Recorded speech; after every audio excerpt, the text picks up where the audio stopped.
Obrigado.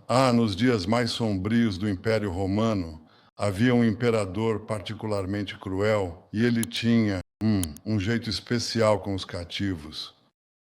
Ele deixava um leão passar fome e então colocava um cativo na arena e você sabe o que acontece. E isso acontecia repetidas vezes, até que um dia ele trouxe um cativo judeu da Judéia. E o leão, que havia sido mantido em jejum por muitos dias consecutivos, entrou lentamente na arena, viu o cativo judeu diante de si, começou a arranhar a areia com suas garras poderosas, e bem quando estava prestes a atacar, o cativo judeu rapidamente correu até o leão e sussurrou algo misterioso em seu ouvido. E o leão se afastou de fininho, com o rabo entre as pernas, você sabe, foi embora discretamente. E o público, a plateia, ficou em êxtase. E o imperador, ele ficou muito curioso. Ele chamou o cativo judeu e disse: "O que você disse a ele? Me diga o que você disse." E o cativo judeu respondeu: "Eu disse a ele que ele teria que fazer um discurso depois do jantar. Agora, vocês estão prestes a jantar, e eu não vou segurá-los por muito tempo. Então, quero falar o mais brevemente possível porque preciso tratar de outros assuntos, mas acho muito importante que abordemos este tema. E agradeço a você, Guidon Saar, por convocar esta reunião importante e agradeço a todos por estarem aqui. E a questão que eu quero abordar é a consequência do antissemitismo, não apenas para o povo judeu, mas para a sociedade humana.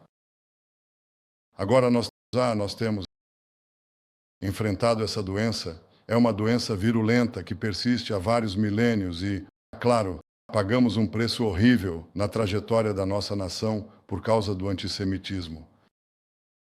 Mas o mesmo aconteceu com outros países, e isso fica muito claro, não apenas na história do maior surto de violência antissemita, que foi o Holocausto. 6 milhões de judeus morreram no Holocausto, mas 60 milhões morreram durante a guerra que ele inspirou. Meu pai tinha 23 anos, ele era historiador, entre outras coisas, do antissemitismo, e quando Hitler subiu ao poder, ele disse que a ameaça que o antissemitismo racial representa para o mundo não é uma ameaça apenas para os judeus, mas uma ameaça para toda a humanidade. Porque, parafraseando o que ele disse, em 1933, ele afirmou: "O que começa com os judeus não terminará com os judeus." E, a menos que inoculemos e convençamos o restante das sociedades livres sobre o perigo que essa virulência antissemita representa para elas, então ela irá se espalhar e ceifar muitas milhões de vidas. Acredito que a história do mundo teria sido diferente se esses e outros alertas tivessem sido ouvidos a tempo. Bem, estamos agora presenciando uma onda de antissemitismo neste exato momento e aqueles que esperavam que, após a tremenda selvageria antissemita do Hamas em 7 de outubro, o ataque mais brutal contra os judeus desde o Holocausto, isso causaria uma diminuição do antissemitismo? Bem, as pessoas que alimentavam essas esperanças ficaram profundamente desapontadas, porque o que vemos é exatamente o oposto. Vemos manifestações, protestos nas capitais do Ocidente e em outros países que celebram esses assassinos, esses estupradores, esses que queimam bebês, esses sequestradores. Celebram essas pessoas. Vemos não apenas a queima de bandeiras de Israel, e isso é significativo, vemos a queima de bandeiras americanas, britânicas, canadenses, francesas. Isso não é por acaso, porque as pessoas que estão liderando esse movimento estão basicamente desafiando a civilização ocidental ou as sociedades livres como as entendemos.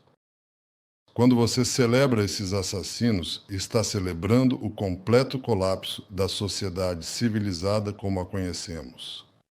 Portanto, o que Israel está enfrentando aqui não é apenas uma guerra em 7 frentes, à qual terei que me dedicar em alguns minutos, mas sim uma guerra em 8 frentes. É, em última análise, a guerra da civilização contra a barbárie. Agora, como essa guerra se desenvolve? Existem certos padrões de antissemitismo que temos visto ao longo dos séculos. Sempre é acompanhado e geralmente precedido por difamação e demonização. vocês estão familiarizados com essas calúnias que foram lançadas contra o povo judeu. Envenenamos os poços na Idade Média. Nós pegamos crianças cristãs, o sangue de crianças cristãs, e fazemos matzot para a Páscoa com eles. Espalhamos pragas. Aliás, essas persistiram até os tempos modernos. Se você olhar para a propaganda nazista, eles diziam exatamente a mesma coisa. Então você desumaniza um grupo de pessoas na sociedade humana e os prepara para o abate, para a carnificina. Isso é sempre assim. Você sempre demoniza antes de aniquilar, ou antes de tentar aniquilar. E foi isso, essencialmente, o que aconteceu conosco, até chegar ao pior de todos os pogroms, o Holocausto. O que vimos recentemente aqui foi uma tentativa de recriar o Holocausto. O chanceler Scholz, da Alemanha, me visitou pouco depois dos massacres de 7 de outubro, e ele visitou os locais. Talvez muitos de vocês também tenham visto esses lugares. E ele disse, eles são exatamente como os nazistas. É verdade, com uma diferença. Os nazistas tentaram esconder seus crimes. Essas pessoas foram com câmeras GoPro e divulgaram tudo para o mundo inteiro ver. Eles estavam muito orgulhosos do que estavam fazendo. Mas, tirando isso, ele estava absolutamente certo. Se tivessem conseguido o que queriam, teriam massacrado cada homem, mulher e criança neste estado e todo judeu ao redor do mundo. Eles dizem isso abertamente. O seu patrono, o Irã, diz isso abertamente.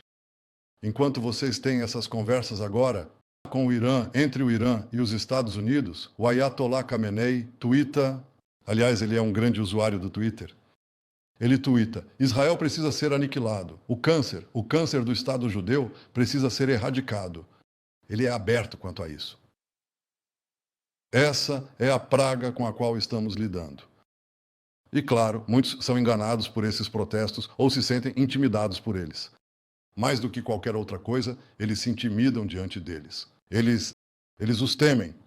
Eles querem controlar os ataques desenfreados que então são direcionados a eles por terem relações com Israel, por terem contatos. E o que vocês estão tentando fazer é encurralar sua vítima, quando na verdade seus países é que são as vítimas. Porque o que está sendo feito é uma tentativa de negar a Israel e, na verdade, a todas as sociedades livres a capacidade de lutar contra esses bárbaros. Como eles fazem isso? Bem, a primeira coisa que dizem é: vocês estão matando pessoas deliberadamente. Isso é uma destruição completa, uma aniquilação total das leis da guerra. Se eu tivesse que dizer o que são as leis da guerra, se eu tivesse que resumir em uma ideia, essa ideia é que você divide o mundo em dois. De um lado estão os combatentes, do outro lado estão os não combatentes, e você pode ir atrás dos combatentes, mas não cruza deliberadamente a linha contra os não combatentes. Bem, os terroristas perceberam isso. Os radicais entenderam isso. Então, o que eles fazem é se esconder atrás de civis. Eles os usam como escudos humanos. E quando você vai atrás dos terroristas, porque caso contrário, sabe, você lhes dará imunidade e eles poderão fazer qualquer coisa. Eles podem disparar foguetes contra nossas cidades, tentando matar nossos civis e se esconder atrás dos civis deles. Isso é o que se chama de duplo crime de guerra. E quando você tenta atingir os civis, inevitavelmente acaba atingindo civis. Ou seja, quando você tenta atingir os terroristas, invariavelmente acaba atingindo não combatentes. Em 1944, a Força Aérea Real, a Força Aérea Britânica, tentou destruir a sede da Gestapo em Copenhague. Um alvo perfeitamente legítimo. Mas os pilotos britânicos erraram o alvo e atingiram um hospital infantil nas proximidades. E acho que 70 ou 80 crianças foram horrivelmente queimadas até a morte. Isso não é terrorismo, isso não é um crime de guerra. Essas são as baixas civis incidentais que acompanham qualquer guerra. Mas o que os terroristas fazem e o que os criminosos de guerra fazem é usar deliberadamente civis como escudo humano. Essa é basicamente a tática do Hamas. É isso que eles fazem. Então, em uma arena muito apertada em Gaza, que está fechada, é uma arena fechada. Não existe nada parecido no mundo. Você não vê isso em outros teatros de guerra. Milhões se deslocam. Eles se deslocam da arena de guerra da Ucrânia, se deslocam da arena da guerra civil síria, eles se movem. em Gaza está trancado. Não porque nós trancamos. Está trancado. Estou no Ministério das Relações Exteriores agora, então preciso ser diplomático. Você explica depois, Gideon, por que a fronteira sul está fechada. Nós não a fechamos. As pessoas querem sair, mas não conseguem. Então é a maior prisão aberta, prisão a céu aberto do mundo. No que nos diz respeito, deixamos qualquer um sair. Se você quiser sair, saia. Mas eles não conseguem. E dentro dessa arena trancada não é um espaço muito pequeno. É como uma das suas grandes cidades, grandes metrópoles, certo? Dentro disso, há zonas de guerra, zonas de combate, e o Hamas está tentando prender os palestinos, a população civil, dentro do local onde conduzimos a guerra. É isso que eles fazem.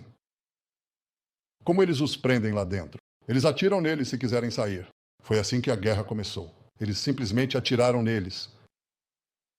Nós conseguimos, eventualmente, criar zonas seguras para retirar a população. Quando chegamos a Rafa, 1,4 milhão dos 2,2 milhões de habitantes de Gaza estavam em Rafa e fomos avisados por toda a comunidade internacional, incluindo nossos bons amigos dos Estados Unidos. Não entrem em Rafa.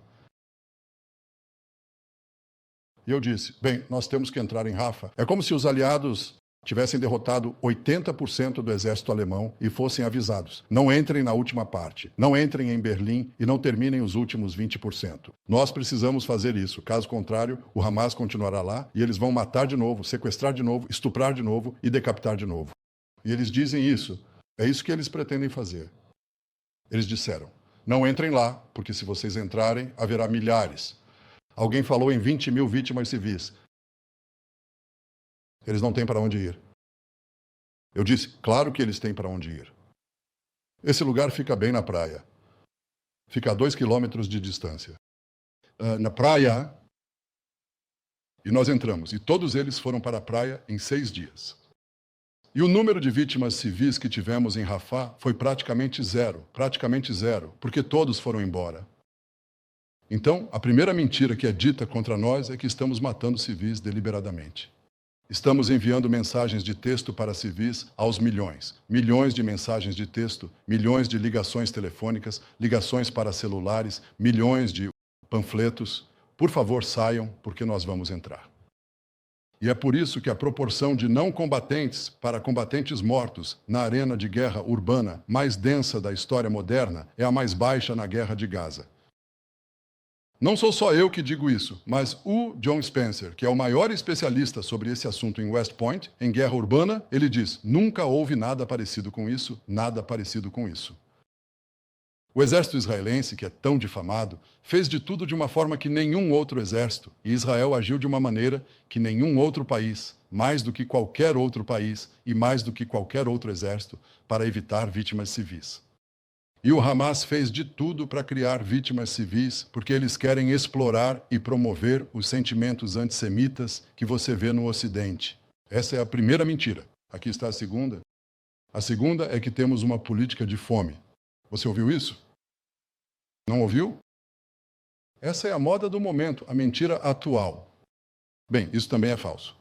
Desde o primeiro dia, ou nos primeiros dias da guerra, decidimos por uma política. Estamos indo atrás do Hamas. Não estamos indo atrás da população civil, tanto permitindo que ela deixe as áreas de combate, quanto fornecendo a ela o que é essencial: comida, água, remédios. É isso que o direito internacional e o bom senso exigem. E foi o que fizemos. Fornecemos a eles cerca de 1,8 milhão de toneladas, 1,8 milhão de toneladas de alimentos e ajuda. Isso é uma quantidade enorme. E é por isso que as pessoas você não teve fome em massa de forma alguma. Na verdade, vou te dar uma indicação simples disso. Nós capturamos milhares de prisioneiros. Nós os separamos entre civis e combatentes e nós os fotografamos. Você pode ver essas fotografias, esses vídeos. Qual é a primeira coisa que você faz quando captura um prisioneiro em Gaza? A primeira coisa que você faz é dizer, tire a camisa, queremos ver se não há um colete suicida. Milhares e milhares de prisioneiros tiraram a camisa e você não vê nenhum magro demais, nenhum caso sequer desde o início da guerra até agora. Na verdade, você vê exatamente o oposto, porque você não faz tanto exercício assim, certamente não em túneis, mas você recebe comida e somos acusados de causar fome. Então, o que aconteceu? Enquanto fornecíamos esses caminhões de ajuda, o Hamas os saqueou.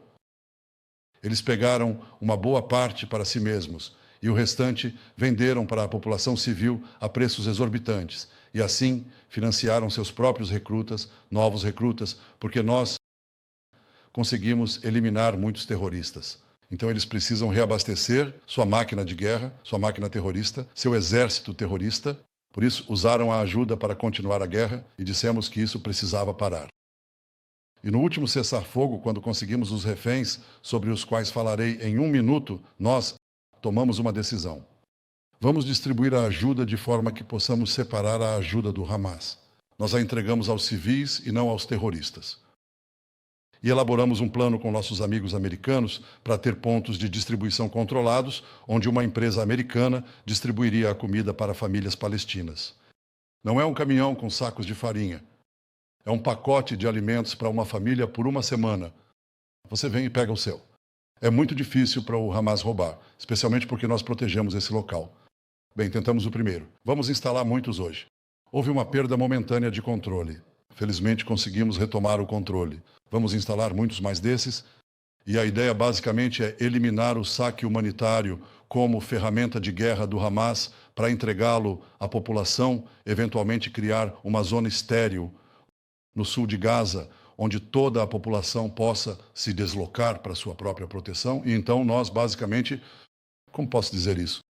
Nós deixamos o peixe sem a água, deixamos os terroristas do Hamas sem a ferramenta de governança que eles usam, e isso basicamente é, desculpe, a ajuda humanitária que eles saqueiam. E essa é outra mentira. Isso se espalha como fogo selvagem, simplesmente se espalha como fogo vivo, fogo selvagem, porque nesta era da mídia você pode divulgar uma mentira e ela se espalha pelo mundo todo e é difícil apagá-la.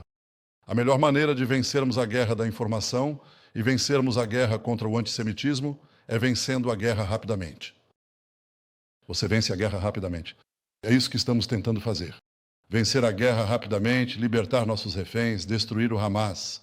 As duas coisas andam de mãos dadas, porque você não consegue a libertação dos reféns, a não ser que aplique pressão militar. E então, claro, garantir que Gaza não represente uma ameaça para Israel no futuro. Esse é o nosso objetivo. Até agora nós libertamos 100 e, na verdade, 197 reféns. Desses, 147 estão vivos de um total de 255. Ainda há 20 reféns vivos lá, que sabemos com certeza, 20 reféns vivos. A família de um deles está aqui conosco hoje. Esta é Edith e Kobe O'Hell. Eles são os pais de Alan O'Hell, ele é um músico talentoso. Acho que eles trouxeram um piano aqui hoje em sua homenagem. E isso é uma obrigação moral para nós tirá-los de lá, tirar ele e seus amigos de lá. E também temos aqui Tal Shoham, que conheci depois que garantimos sua libertação na última libertação. E ele demonstrou uma liderança excepcional em circunstâncias impossíveis, verdadeira coragem humana. Também conseguimos a libertação de sua esposa, Adi, e de seu filho e sua filha. Nós os tiramos de lá e pretendemos tirar todos eles. Então, esses são os nossos objetivos de guerra, e a forma como fazemos isso é uma combinação de ação militar e a privação do saque humanitário por parte do Hamas. Você não sabe disso. Se você assiste à mídia internacional, se ouve os manifestantes, você não sabe disso. Os próprios manifestantes, muitos deles nem sabem o que estão entoando. Quando gritam Palestina livre, na verdade estão dizendo destrua Israel, destrua os judeus. É o equivalente moderno de Heil Hitler. É isso que está sendo dito. Quando dizem do rio ao mar, o mar está a poucos quilômetros daqui e o rio a poucos quilômetros dali. Isso significa o fim de Israel. É isso que eles estão entoando. Então eles compraram a demonização. Eles compraram a difamação da única democracia que está travando uma guerra justa com meios justos. E é isso que acontece quando isso se espalha e chega ao TPI. O TPI, o tribunal que deveria ter sido criado realmente após o Holocausto para evitar outro Holocausto, e o TPI declara que eu e o ex-ministro da Defesa, efetivamente o Estado de Israel, eles vão emitir mais decretos, nós é que somos os criminosos de guerra. O que isso diz às democracias? O que isso diz às sociedades livres? Isso coloca em risco o seu direito à autodefesa. Significa que essa tática de se infiltrar em uma população civil enquanto lança foguetes e assassinos para matar civis, escondendo-se atrás dos seus próprios civis, você recebe imunidade efetiva. E uma vez que essa ideia é implantada, ela vai se espalhar e se espalhar cada vez mais. Ela vai se espalhar para as suas próprias sociedades. Portanto, para o futuro da civilização, não podemos permitir isso. Acho que o Papa João Paulo uma vez disse que a maior ameaça do terrorismo é que isso destrói o senso de pecado do ser humano. Simplesmente diz que tudo é permitido. Tudo é permitido e você pode vitimizar e demonizar qualquer um. Você poderia dizer que é só nós podemos fazer isso. Não, você não pode. Você não pode deliberadamente atacar civis. Você não pode deliberadamente assassinar homens, mulheres e crianças. Você não pode chegar e executar alguém a sangue frio. Em Washington, outro dia, esse lindo casal jovem, um casal lindo, eu os conheci quando visitei Washington e eles foram mortos apenas porque eram judeus. E isso é considerado aceitável, porque Israel estaria fazendo o mesmo. Não, nós não estamos. Nós não estamos fazendo o mesmo. Nós fazemos questão de não fazer o mesmo. Nós nos esforçamos para criar zonas seguras, fornecer ajuda humanitária, limpar áreas para garantir que os civis possam sair. É isso que tentamos fazer. E quem tenta impedir isso é o Hamas. O Hamas e seu patrono, o Irã, que clama abertamente pela aniquilação de Israel, assim como os Houthis e outros representantes. Mas quando eles dizem que vão nos matar, nós somos apenas a linha de frente. Nós somos a primeira posição. Aliás, eles dizem, morte a Israel, morte à América, mas também pretendem lidar com tudo o que está no meio. Eles são bastante abertos quanto a isso. Então, esta é uma batalha não apenas pela sobrevivência física do Estado judeu, e nós não seremos destruídos. Isso eu lhes asseguro. Temos o poder e os meios para nos proteger, e assim o fazemos. Mas também é uma batalha pela proteção de todas as sociedades livres. Não sucumbam à difamação. Não sucumbam à demonização. Não sucumbam às mentiras. Não sucumbam a essa completa inversão da moralidade. Porque, uma vez que vocês sucumbem, não há fim para isso. E uma vez que sucumbem, suas sociedades estão em grande, grande perigo. Eu os exorto a combater o antissemitismo, não apenas porque é o certo. Eu os exorto a combater o antissemitismo porque isso vai salvar vocês. É tudo o que tenho a dizer e, infelizmente, preciso voltar a outras coisas. Mas quero realmente agradecer a vocês por terem vindo aqui, por dedicarem seu tempo, vindos de vários países e de várias comunidades judaicas. E a última coisa que quero fazer é me dirigir aos líderes das comunidades judaicas que vieram para isso de várias partes do mundo.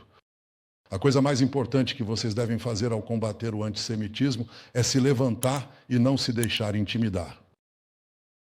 As pessoas valorizam e respeitam quem defende seus próprios direitos. Não tenham medo de se manifestar. Manifestem-se, defendam a verdade, defendam o povo judeu, defendam a civilização. E peço que todos vocês façam o mesmo. Obrigado.